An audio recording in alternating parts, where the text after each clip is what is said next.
हम चारों दोस्तों में शर्त लगी थी। मेरा दोस्त आकाश भूत प्रेत में नहीं मानता था। उसे वो सब बचकानी बातें लगती थी। हम तीनों ने कहा, जिस दिन तेरे सामने कोई भूत आ गया ना, तब तेरी सारी हवा निकल जाएगी। उसने भी जवाब दिया, बोला, तुम कहो तो कब्रिस्तान में रात को ठहर के साबित कर दूं, या कहो तो किसी खंडर में रात बिता के दिखा दूं। उसकी इस बात पर हम सब हंसने लगे। कवित ने कहा, वैसे यहां से 2 घंटे दूर जो गांव है ना, उस गांव की हवेली को भूतिया कहा जाता है। और कोई कोई तो ऐसा मानता है कि पूरा का पूरा गांव ही भूतिया है। बस फिर क्या था, आकाश ने जिद पकड़ ली कि वो वहां 2 रात ठहर के दिखाएगा और हम सब के मन से भूत का डर निकाल देगा। हम सब ने उसे बहुत समझाया, बहुत मना किया, पर उसने हमारी एक नहीं सुनी। हफ्ते के आखिरी दिनों में छुट्टी होती है, तो उसने तभी वहां जाने का अपना प्लान बना दिया। शनिवार को वो सुबह नाश्ता करके उस गांव की तरफ निकल गया।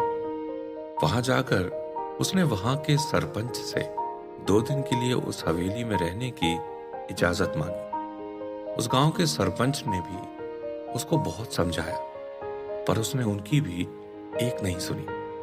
सरपंच जी ने यहां तक कहा कि तुम हवेली के नजदीक के किसी मकान में रहकर हवेली पर नजर रख सकते हो। पर आकाश को तो हवेली में ही रहना था, और आखिर में सरपंच जी ने भी आकाश को हवेली की चाबी दे दी और उसके लिए एक कमरा भी साफ करवा दिया। हम सब ने एक दूसरे से लगातार फोन पे कांटेक्ट में रहने की बात तय की थी। आकाश हमें हर आधे घंटे में अपडेट देता रहता था। शाम तक तो सब ठीक था। अब आकाश के सिवा हम तीनों की बहुत फट रही थी। आकाश ने वहां खाना खा लिया था और बेड पे लेटे लेटे किताब पढ़ रहा था। तभी उसने वहां पायलों की आवाज सुनी। उसे लगा बचपन से बहुत सी ऐसी बातें सुनी हैं, तो उनको लेकर उसको वहम हुआ है, और ये सोचकर वो खुद पर ही हंसने लगा। लेकिन थोड़ी देर बाद वही आवाज उसने फिर से सुनी। उसे लगा मानो कोई उसके कमरे के बाहर से भाग कर गया हो। उसने दरवाजा खोला और चारों तरफ नजर दौड़ाई, पर उसे कोई दिखाई नहीं दिया। तो वो कमरे से बाहर लॉबी में आ गया, जहां से हवेली के बीच का आंगन दिखाई पड़ता था। वो हर तरफ देख रहा था। तभी उसकी नजर आसमान पर गई। आज पूनम की रात थी और चांद अपने पूरे शबाब पर था। चांद बहुत ही खूबसूरत दिख रहा था। तभी उसने आसमान में कुछ उड़ता हुआ देखा, जो हवेली के गोल गोल चक्कर काट रहा था।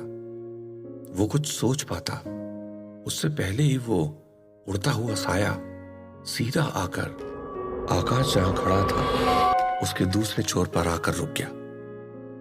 आकाश को यकीन नहीं हुआ, क्योंकि वो एक बेहद हसीन लड़की थी और वो आकाश को निहार रही थी। आकाश उसे देखते ही जैसे अपनी सुध खो बैठा और उसकी ओर खींचता चला गया। वो लड़की भी उसे जैसे पास बुलाना चाहती थी। वो आकाश की तरफ देखकर शर्मा के मुस्कुरा रही थी। तभी आकाश के फोन की घंटी बजी, और वो फोन हमारे दोस्त मेहुल का था, जिसने आकाश को ये पूछने के लिए फोन लगाया था कि वो ठीक तो है। घंटी से आकाश का जैसे मोह भंग हुआ। उसने फोन रिसीव किया और बताया कि वहां सब ठीक है, और फोन को काटने के बाद फिर से वो उस लड़की की तरफ जाने लगा। अब आकाश उस लड़की के एकदम करीब पहुंच गया था। आकाश उस लड़की से कुछ बोलने ही जा रहा था कि वो लड़की वहां से भागने लगी, और एक बार फिर से आकाश को वही पायलों की आवाज सुनाई दी। आकाश भी सम्मोहित होकर उस लड़की के पीछे भागा। वो लड़की भागती भागती छत पर गई और आकाश भी उसके पीछे पीछे छत पर चला गया। अब वो लड़की छत की दीवार पर चढ़ गई और आकाश को अपनी तरफ बुला रही थी। उस लड़की की आंखों में अजीब सी कशिश थी। आकाश खुद को उसके पास जाने से रोक नहीं पा रहा था और मन ही मन फैसला लेकर वो उस लड़की की ओर चल दिया। तभी एक बार फिर से दोबारा उसके फोन की घंटी बजी। आकाश ने फिर से फोन रिसीव किया।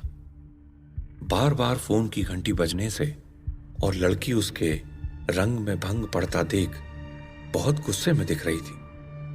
आकाश का ध्यान फोन में ही था और वो फोन पर कुछ ध्यान से सुन रहा था।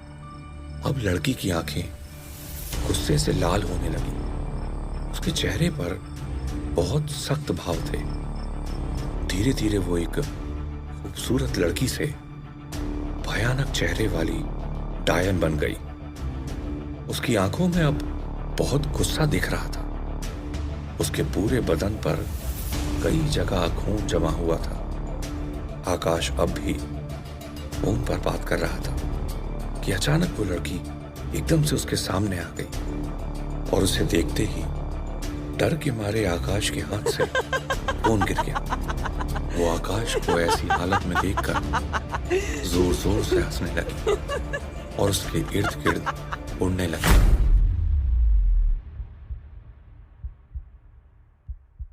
आकाश पूरी तरह सहम गया था। उसे कुछ भी समझ नहीं आ रहा था। तभी फोन से किसी की जोर से आवाज आई। आकाश ने फिर से फोन उठाया और बस वहां से भागने लगा। आकाश आगे आगे और वो लड़की उसके पीछे पीछे भाग रही थी। आकाश भागता हुआ हवेली से बाहर निकल गया। अब आकाश हवेली की बाहर की सुनसान सड़क पे आ गया था। आकाश की सांसें फूलने लगी थी। आकाश ने भागते भागते पीछे मुड़कर देखा तो वो लड़की अब भी उसके पीछे आ रही थी। इससे पहले कि आकाश अपनी गर्दन घुमा पाता, वो अचानक किसी चीज से टकरा गया।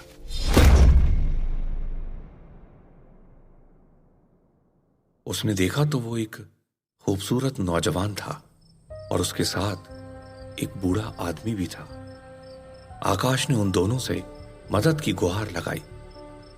उन दोनों को देखकर उस लड़की की रूह भी थोड़ी दूर पर रुक गई। आकाश ने पीछे मुड़कर देखा। आकाश को थोड़ा चैन पड़ा ये देखकर कि वो डायन वहीं रुक गई है। जैसे ही आकाश ने फिर से उस नौजवान की ओर रुख किया तो आकाश का खून ही जम गया। उसने देखा तो उस नौजवान का सर गर्दन पे लटका हुआ था और उसके गले से खून निकल रहा था। और उसके साथ जो बूढ़ा आदमी था उसका चेहरा एकदम से सफेद पड़ गया था और उसकी आंखों से खून निकल रहा था। मानो आकाश की जैसे सांसें ही थम गई। आकाश की जान ही निकली जा रही थी ये देखकर कि पीछे डायन खड़ी थी और सामने दो डरावनी दिखने वाली आत्माएं। आकाश को अब अपनी मौत नजर आ रही थी। तभी आकाश के फोन से कुछ मंत्रोच्चारण की आवाज आने लगी। मंत्रों की आवाज सुनकर दोनों आत्माएं विचलित होने लगी। आकाश को भी थोड़ा होश आया और वो वहां से भागने लगा। भागते हुए आकाश को दूर एक मंदिर दिखाई दिया तो आकाश सीधा उस मंदिर की ओर दौड़ने लगा। मंदिर में भगवान की मूरत के पास आते ही वो बेहोश होकर गिर पड़ा। सुबह जब पुजारी आए तब उन्होंने आकाश के ऊपर उसे पानी छिड़क के जगाया। आकाश बहुत सहमा हुआ था। आकाश इतना डरा हुआ था कि वो पुजारी जी पे भी यकीन नहीं कर पा रहा था। तब तक हम लोग भी वहां पहुंच गए थे। हमें देखते ही आकाश सीधा हमसे लिपट कर रोने लगा। आकाश को रोता देख पुजारी जी ने उसे पीने के लिए पानी दिया और शांत होने को कहा।